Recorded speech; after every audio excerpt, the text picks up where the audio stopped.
नमस्कार। चलिए आज आपको एक कथा सुनाते हैं। शिव पुराण से है कथा। क्या आप समझ सकते हैं, कभी सोच सकते हैं कि हमेशा नारायण नारायण की जाप करने वाले श्री नारद जी कभी भगवान विष्णु को श्राप दे सकते हैं? लेकिन उन्होंने दिया था। एक बार क्या हुआ था कि नारद जी शिव जी की तपस्या करने लगे, घोर तपस्या करने लगे। इस तपस्या से इंद्रदेव एकदम घबरा गए। उनको लगा कि उनका सिंहासन लेने के लिए नारद जी तपस्या कर रहे हैं। तो क्या हुआ कि इंद्रदेव जाके कामदेव से कहे कि तुम जाके नारद जी की तपस्या भंग कर दो। कामदेव सोचे कि हम आसानी से नारद जी की तपस्या भंग कर देंगे, और वो खुशी खुशी गए तपस्या भंग करने के लिए। लेकिन संयोग से नारद जी उस स्थान पर तपस्या कर रहे थे जिस स्थान पर कभी शंकर भगवान ने कामदेव को भस्म किया था। जब एक बार शंकर भगवान जी तपस्या कर रहे थे तो कामदेव गए थे उनकी तपस्या भंग करने के लिए, और उन्होंने अपना तीसरा नेत्र खोल दिया था, और जिससे कामदेव भस्म हो गए थे। फिर कृष्ण भगवान के पुत्र के रूप में फिर से कामदेव का जन्म हुआ था। ठीक है। तो क्या हुआ कि उस स्थान को ये आशीर्वाद दिए थे शिव जी कि यहाँ पर जो भी तपस्या करेगा उस पर कामदेव का कभी भी प्रभाव नहीं पड़ेगा। और उसी स्थान पर बैठ के नारद जी तपस्या कर रहे थे। कामदेव उनकी तपस्या भंग करने के लिए बहुत प्रयत्न किए, पर उनकी तपस्या भंग नहीं कर पाए, क्योंकि उस स्थान का महत्व बहुत ऐसा था कि जहाँ पे कामदेव का कोई प्रभाव ही नहीं पड़ा। इसके बाद कामदेव वापस लौट आए और आके बताए इंद्रदेव से कि वो तपस्या भंग नहीं कर पाए। इसके बाद नारद जी घोर तपस्या के बाद जब उठे, उनकी तपस्या पूरी हो गई तो उठे, अपनी आंखें बंद किए, सोचे जब तक हम तपस्या कर रहे थे देखिए क्या क्या हुआ था तब तक। तो देखते हैं कि कामदेव आए थे उनकी तपस्या भंग करने के लिए और कुछ कर नहीं पाए। नारद जी को अपने ऊपर बहुत अहंकार आ गया कि हम कामदेव को हरा दिए। सिर्फ शंकर भगवान ही ऐसे हैं जिन्होंने कामदेव को भस्म कर दिया था, लेकिन मेरे ऊपर तो कामदेव का कुछ असर भी नहीं हुआ। हम इतनी घोर तपस्या किए और इतना अपनी इंद्रियों को केंद्रित किए रहते हैं। और ये बात से नारद जी अहंकार से भर उठे और वो शंकर भगवान जी के पास गए और लगे सुनाने सारा वृत्तांत। तो शंकर भगवान जी कहे कि ये उस स्थान की महिमा है जहाँ पे आप तपस्या कर रहे थे, वहाँ पे कामदेव का कोई प्रभाव नहीं पड़ा। लेकिन ये बात जाके विष्णु भगवान से मत कहिएगा। लेकिन नारद जी तो नारद जी हैं। वहाँ से गए ब्रह्मा जी के पास, अपने पिताजी के पास, और वहाँ पे सारा वृत्तांत का सुनाए। तो ब्रह्मा जी भी यही कहे कि विष्णु भगवान से एक कथा मत कहिएगा, अपना जो ये वृत्तांत कभी मत सुनाइएगा। लेकिन नारद जी को लगा कि विष्णु भगवान को सुनाना चाहिए, और वो बैकुंठ जा पहुँचे। वहाँ पहुँच के नारायण नारायण कहे। भगवान जी कहे आज आप बहुत प्रसन्न हैं। तो नारद जी कहे हाँ हम बहुत प्रसन्न हैं, आज हम कामदेव पर विजय प्राप्त किए हैं। विष्णु भगवान को अपनी पूरी कथा पूरा वृत्तांत कह सुनाए कि कैसे वो तपस्या किए और किस तरह से वो कामदेव का असर उनके ऊपर नहीं हुआ, वो कितने महान योगी हैं। तो विष्णु भगवान जी उनकी खूब प्रशंसा किए। तो नारद को लगा कि झूठे जो है शंकर भगवान और ब्रह्मा जी कह रहे थे कि विष्णु भगवान जी को मत सुनाइएगा कभी ये बात, और हम सुनाए। देखिए भगवान जी मेरी कितनी प्रशंसा किए। और ये सोचते सोचते नारायण नारायण करते करते नारद जी जा रहे थे। जाते जाते एक निर्जन वन में जा पहुँचे। लेकिन अचानक वहाँ क्या देखते हैं कि वहाँ पे एक बहुत सुंदर राज्य है जहाँ पे बहुत फल फूल देखने में बहुत खूबसूरत, वहाँ पे सरोवर खूबसूरत, वहाँ की प्रजा बहुत सुखी, वहाँ के जो राजा हैं वो बहुत ही दयालु, बहुत ही महान राजा। वो राजा की एक पुत्री है।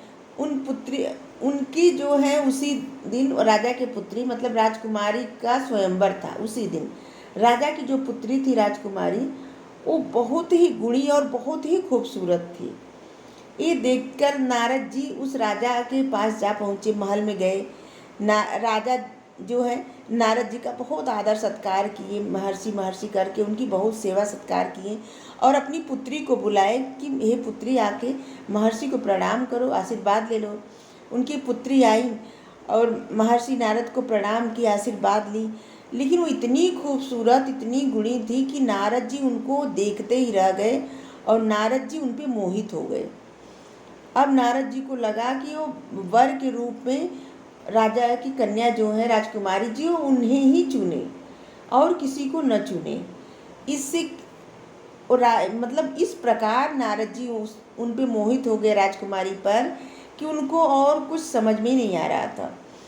वो गए, कहे कि हमको इस रूप में तो चुनेंगी नहीं, क्योंकि हम ऐसे योगी का वेश बनाए हैं, जो है ऐसे इस वेश में हमको ऐसा कुछ रूप धारण करना चाहिए कि जिससे वो हमें ना न कर पाए। तो जाते हैं विष्णु भगवान जी के पास, सोचते हैं कि उनके जैसा किसका रूप है, हम उन्हीं से उनका रूप लेके आ रहे हैं। वो जाते हैं, लेकिन मार्ग में ही विष्णु भगवान जी मिल जाते हैं उनको, नारद जी को, और विष्णु भगवान को प्रणाम करते हैं और उनसे कहते हैं कि हे भगवान जी, आप हमें अपना रूप दे दीजिए। तो विष्णु भगवान जी कहते हैं, हे नारद, जिस प्रकार रोगी की सहायता वैद्य करता है, वैसी ही सहायता मैं आपकी करूँगा। कह के तथास्तु कह के विष्णु भगवान जी वहाँ से अंतर्ध्यान हो जाते हैं। नारद का हाथ पैर सब एकदम विष्णु भगवान जैसा हो जाता है। नारद जी बहुत प्रसन्न होते हैं और राजकुमारी के स्वयंवर में जाते हैं। लेकिन स्वयंवर में जितने लोग रहते हैं, सब लोग नारद जी को नारद जी के रूप में ही पहचानते हैं, ठीक है, किसी को उनका और रूप नहीं दिखता। लेकिन नारद जी का जो मुख रहता है वो बंदर का मुख हो जाता है। लेकिन वहाँ पे शिव जी के 2 गण रहते हैं, जो नारद जी के इस रूप को जानते हैं, समझते हैं, उनकी सारी बातें समझते हैं और भगवान जी की लीला भी समझते हैं। वो नारद जी को देख देख के बार बार हंसते हैं, बार बार उनकी तारीफ करते हैं, उनका मजाक बनाते हैं। इतने में राजकुमारी जी, और बार बार ये भी कहते हैं कि राजकुमारी जी तो आपका ही वरण करेंगी और किसी का नहीं करेंगी। आप इतने सोचिए, भगवान का जो रूप लेके आए हैं, उनका वरण भला कौन नहीं कर सकता। इतने में राजकुमारी वरमाला लेके आती हैं और देखती हैं नारद जी ऐसे सामने आ जाते हैं। नारद जी को देख के राजकुमारी जी अपना मुंह बना के, एकदम अजीब सा मुंह बना के चली जाती हैं। नारद जी को बहुत आश्चर्य होता है कि मतलब वो विष्णु भगवान जैसे लग रहे हैं, फिर भी राजकुमारी उनके ऊपर ध्यान क्यों नहीं दे रही हैं। और इस बात से नारद जी बार बार अपनी तरफ राजकुमारी का ध्यान आकर्षित करने के लिए तरह तरह से इधर जाते हैं उधर जाते हैं, लेकिन राजकुमारी उनके ऊपर ध्यान ही नहीं देती। और वहाँ पे देखते हैं नारद जी कि वहाँ पे विष्णु भगवान जी उपस्थित हैं और राजकुमारी विष्णु भगवान जी के गले में वरमाला डाल देती हैं। ये देख के नारद जी को बहुत ज़्यादा बुरा लगता है और वो शिव जी के दोनों गणों से पूछते हैं कि मुझ में ऐसी क्या कमी है कि जो राजकुमारी हमें वरमाला नहीं पहनाई। विष्णु भगवान जैसा ही तो स्वरूप मेरा भी है। ये सुन के शिव शंकर भगवान के दोनों गण बहुत हंसने लगते हैं और उनसे कहते हैं कि जाके दर्पण में अपना प्रतिबिंब देख लो। नारद जी जाते हैं पानी में, अपना जब प्रतिबिंब देखते हैं तो उनका मुख बंदर का रहता है। ये देख के नारद जी को बहुत क्रोध आता है और वो क्रोध में शंकर जी के दोनों गणों को श्राप दे देते हैं। कहते हैं कि तुम राक्षस योनि में जन्म लोगे। और इसके बाद जाते हैं, रास्ते में देखते हैं कि विष्णु भगवान जी उस राजकुमारी के साथ जा रहे हैं। नारद जी जाते हैं और वो बहुत क्रोध में कहते हैं कि आपने हमसे छल किया है, जो छल आपने राक्षसों के साथ किया था, असुरों के साथ किया था, उनको अमृत नहीं दिया, विष पिलाए, जो छल आपने जलंधर के साथ की, जलंधर के पत्नी वृंदा के साथ किए, जो छल आपने और असुरों के साथ किए, वही छल आप मेरे साथ कर रहे हैं। और मैं आपको श्राप देता हूँ कि जिस स्त्री के लिए मैं तड़प रहा हूँ, उसी स्त्री के लिए आप भी तड़पेंगे। आप भी स्त्री के लिए बहुत तड़पेंगे, बहुत रोएंगे, परेशान होंगे। और मेरा जो मुख बंदर का दिए है ना, यही बंदर आपका सहायता, इसी बंदर मुख वाले लोग आपकी सहायता करेंगे। ये सुन के विष्णु भगवान जी उनका पैर छू लेते हैं, नारद जी का। जैसे विष्णु भगवान जी नारद का पैर छूते हैं, वैसे ही सब माया खत्म हो जाती है। न तो वो राज्य रहता है, न वो राजकुमारी, न कुछ।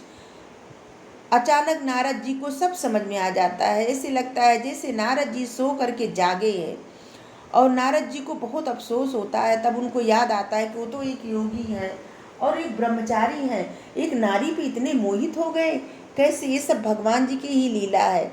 उन्होंने कहा था कि नारद जी को अहंकार हो गया था कि वो कामदेव को हरा दिए और वो काम के वशीभूत हो गए, और इस बात से नारद जी को बहुत अफसोस हुआ और वो भगवान से कहने लगे कि हे भगवान जी, हमें क्षमा कर दीजिए, मेरा श्राप तो वापस नहीं हो सकता, लेकिन फिर भी जो है आपका जब बंदर सहायता करेगा तो आप विजय प्राप्त करेंगे और आपका बहुत नाम हमेशा लिया जाएगा, और जो लोग आपका नाम लेंगे उनको मुक्ति मिलेगी।